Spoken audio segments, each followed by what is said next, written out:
Okay, it's time for another video. There's like no set schedule or anything because I call this a hobby, and hobbies are supposed to be enjoyable. I showered today. I'm wearing my glasses because I was wearing my contacts for a while and my eyes were getting so dry I couldn't take them out. And I don't know if you wear contacts or if I'm the only person who has this problem, but you know, if your eyes get so dry and then you start to take them out but they don't come out, you start to get like super anxious. Uh-oh. You start to get super anxious, like, what if this thing's gonna be stuck in my eye forever? And then you just like start panicking, but you're like telling yourself to calm down, like, don't panic, because then you can't get it out. So the point is, I'm wearing my glasses because my eyes are dry. I guess because I'm awake a lot. So this video is about, I guess, how I feel from 0 to 2 months. So I guess rewind. I have two babies. One is 22 months and one just turned 2 months. So that's 202. And I really feel like nobody talks about 202 because nobody has time for it. I wouldn't necessarily say I have time for it, but he's sleeping right now. She's sleeping right now. So I'm going to make some time because I think it's important that, I don't want to say you know what you're getting yourself into. You'll never know. But maybe get some ideas. So I think the thing is, number 2 is not, I don't want to say confusing. It's not confusing. Like, you know what it's like to have a baby. But, like, really, you also forgot what it's like to have a newborn. And then it's like by design. Like, Mother Nature was like, oh, blackout hormones. Just let's put those in there. And let's make babies look super cute. So you want to have more.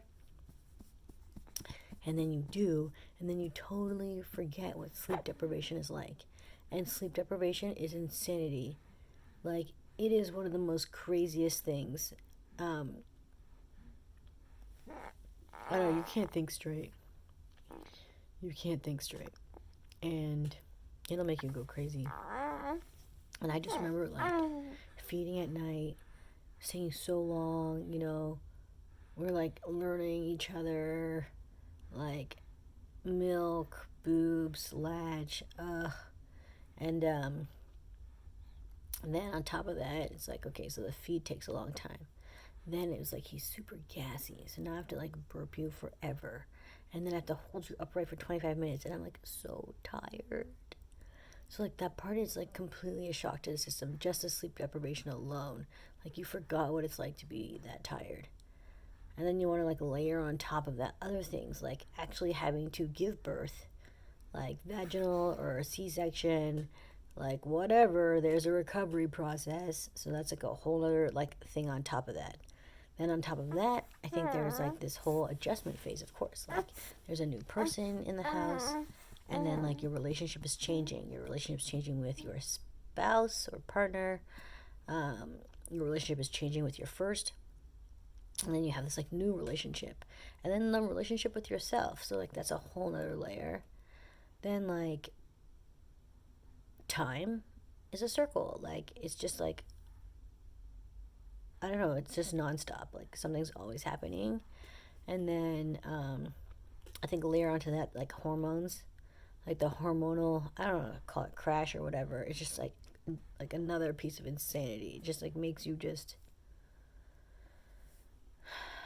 irritable, angry, I don't know. It's just crazy. And, like, you know, your relationship takes a hit.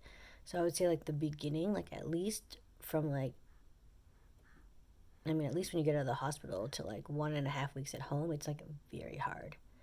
Like, super, super, super hard. Yeah, you're tired, you're feeding, you're burping, there's just, like, this new person, everybody's busy, it's crazy. And then, like, for me, like, week 3, I was really starting to feel a lot of FOMO with my first. Like, I just didn't have time to spend with her. Like, I'm just constantly feeding, basically. I'm like a machine.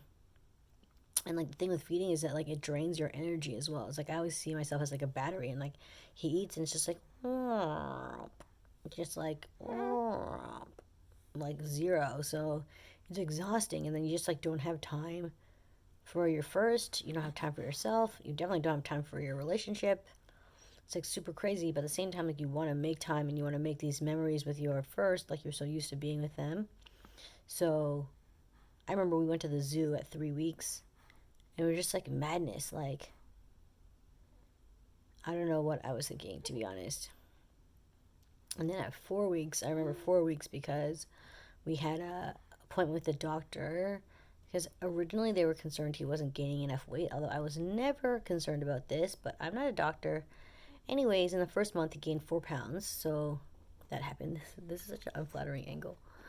Um, that was 4 weeks. At 5 weeks, it was starting to get a bit better, but still a lot of FOMO. Like, you know, my husband and my first like going out doing all this fun stuff, like going to the beach, going to the park, like going for bike rides, and I just feel like captive, like in my house, feeding this baby, don't know how long the baby's gonna nap for, being super tired, and like I had help. My mom was here like full time, and still just like exhausted, and then like feeling that FOMO, feeling like almost a grieving process for the life that you had, which is funny because I think that you have that grieving process when you just have the one, when it was just the two of you and you could just be like, hey, like, what do you want to do today? Like, oh, we could just like get bagels and walk around, or let's go to the gym, or like blow through time and space, whatever. And then you have like the one, and you adjust to this life with one, and then adjusting to life with two is just like, what? Um, it's a huge adjustment. So week 5 was like a lot of FOMO, especially because I stay at home with the babies. So I was with like my first 24/7 was always me and her, and then suddenly it's like her and her dad all the time. And like for me, since I'm like the primary caregiver, like I invest a lot of time and energy into her development, observing the things that she likes and trying to encourage those and find opportunities for her to explore the things that she's interested in. And just like you have your own way of doing things, and somebody else kind of comes in and just like takes over like actually your baby. It's just like a lot. And it doesn't really matter that it's her dad. It's just like that's like my space, and that's a really hard thing to let go of. And then to find like a new groove with your second, I don't know, it's like a lot of things. And then 6 weeks, it gets better. At the same time, like, don't forget, like, sleep. Like, I guess I was sleeping 5-6 hours, but like intermittently, which is just like not amazing. It's just not. And then 6 weeks was like, yeah, it's like getting better. And like, I was just like so committed to doing these morning activities. Like, everybody get going, do the morning activity, and then like the afternoon, I just need to find a space to nap, which actually I found like very difficult to find a space to nap as well. Like, I could only catch like a 15-minute nap, maybe like 30 minutes. I'm just like not that person. I can't just like stop, drop, nap. Like, people are like, oh, nap when the baby naps. It's just like, yeah, I get it. But, like sometimes you want to like scroll through Instagram or like reply to some messages so you feel like a human chatting with friends or something. So, yeah, week 6, I was like all about these morning activities. Week 7, all about the morning activities. And then week 8, my mom left. That was a huge adjustment as well. Like, I think for me, it really felt like, wow, this is real now. Like, we're on our own, training wheels are off. Like, what do we do? The lucky part with that is that he started sleeping 7-hour stretches, which like in theory sounds great, and it is great. However, like he'll make a noise like 3 hours in, and then I'm like on. I'm like, what was that? Is he gonna wake up now? And then I'm just like waiting, like looking at the monitor, like every half hour, like how about now? How about now? How about now? How about now? How about now? And then you end up being exhausted still. So that's crazy. Um, I guess that's kind of like the nutshell of 2 under 2. It's like mostly just like a nonstop. Like today I fed him, put him down for a nap, then I made lunch, then I fed her, me, and my husband. Then I put her down for a nap, and then I came into my room, and then he woke up. Now I fed him. Now he's sleeping. My husband's getting groceries. I'm awake. I'm going to put him down in his bassinet, and I'm going to lie down. But I also like want to organize clothes and toys and just like clean. And it's just like never ending, basically. It's kind of like high level 202. If you have any like specific questions, I'm happy to answer them. Just drop them in the comments below. Yeah, I mean, I'm tired.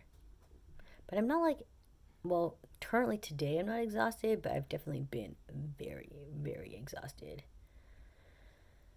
Um, yeah. All right. Video 2.